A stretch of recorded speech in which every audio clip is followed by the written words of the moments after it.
Hello everyone, তো চলে এসেছি আমি একটা হেয়ার কাটিং নিয়ে।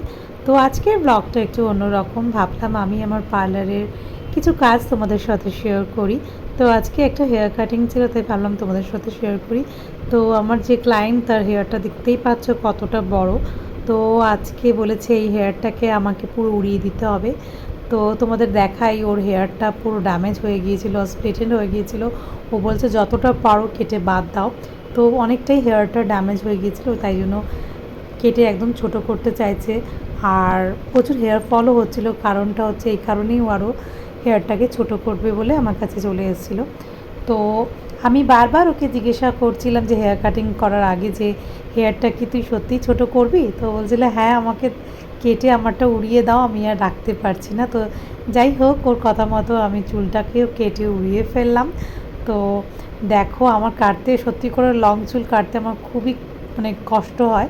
আমি সাধারণত কোনো ক্লায়েন্টের চুল আমি খুব একটা ছোট করি না, কিন্তু ও যখন বলছে যে কেটে বাদ দাও, ওকে আমি দেখাচ্ছিলাম দেখ এতটা কেটে ফেললাম, আর ও বলছে আর একটু কাটলে ভালো হতো। তাই বললাম না, হেয়ারটা কাটিং করতে করতে অনেকটাই ছোট হবে। তো তাই বললো ও ঠিক আছে তাহলে। তো দেখো আমি হেয়ারটা কাটিং করছি, আর ভিডিওটা তোমরা পুরোটা দেখতে থাকো, আর ভালো লাগলে অবশ্যই একটা লাইক শেয়ার কমেন্ট অবশ্যই করো। আর তোমাদের সবসময় বলি যে আমার একটা ইউটিউব চ্যানেল আছে, তার নাম হলো বিউটি উইথ টিনা।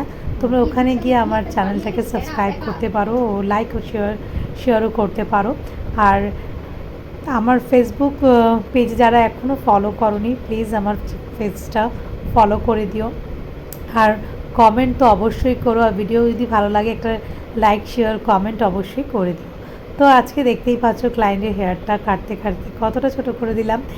আর ওকে আমি বলছিলাম দেখ কাটিংটা তোর মুখে এটা অবশ্য মানাবে। ওর এর আগে 2 বছর 3 বছর আগেও এই হেয়ারটা ওর লম্বা হয়েছিল, তখনও ও আমার কাছে একদম ছোট করে কেটে গিয়েছিল। তো এইবারও সেম, ও এত হেয়ার ফল হচ্ছে বলে ও সমস্যা নিয়ে এসেছিলো, আর আমাকে বললো যে আমার মুখের মধ্যে কি মানাবে, আমাকে একটু কেটে দাও। তো ও বলেছিল হেয়ার কাটিংটা তোমরা আমাকে গেস করে বলো যে আমি যে হেয়ার কাটিংটা কাটছি ওর নাম কি। তো কমেন্ট বক্সে অবশ্যই জানিও।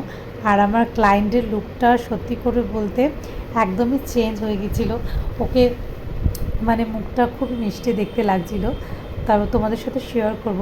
তার আগে আমি একটা কথা বলি, এরকম ধরনের ভিডিও যদি তোমাদের দেখতে ভালো লাগে তো আমাকে কমেন্ট বক্সে অবশ্যই জানিও। আমিও তোমাদের সাথে আমার পার্লার রিলেটেড কাজ আমি তোমাদেরকে শেয়ার করব। তো দেখতেই পাচ্ছ এখানে কাটতে কাটতে হেয়ারটা অনেকটাই ছোটো হয়ে গেছে। আমি ওকে বলছিলাম এবার কিন্তু অনেকটা ছোট করলে, ও তো বললো না আমার হেয়ারটা ছোট করারই শখ। আমি বাড়ি থেকে একদম ভেবেই এসেছিলাম যে হেয়ারটাকে পুরো কাটিং করব। আর তোমরা দেখে নাও, এটাই হলো ফাইনাল লুক। আর আমার ক্লায়েন্টের মুখটা তো বারবি জলের মতো লাগছিল, খুবই মিষ্টি লাগছিল, মিষ্টি দেখতে আরও মিষ্টি লাগছিল। তো তোমাদের কেমন লাগলো অবশ্যই জানিও। আমার তো খুব ভালো লাগলো, আর আমার ক্লায়েন্ট তো খুব খুব খুব খুশি হয়ে গেছিলো। ফেস দেখেই তোমরা বুঝতে পারছো কতটা খুশি। তো তোমাদেরও যদি ভালো লাগে একটা লাইক অবশ্যই করে দিও। তো আজকের মতো ব্লগটা আমি এখানেই শেষ করলাম। ভালো লাগলে লাইক শেয়ার কমেন্ট অবশ্যই করো। তো tata bye and good night, সবাইকে সুস্থ থেকো, ভালো থেকো, বাই বাই।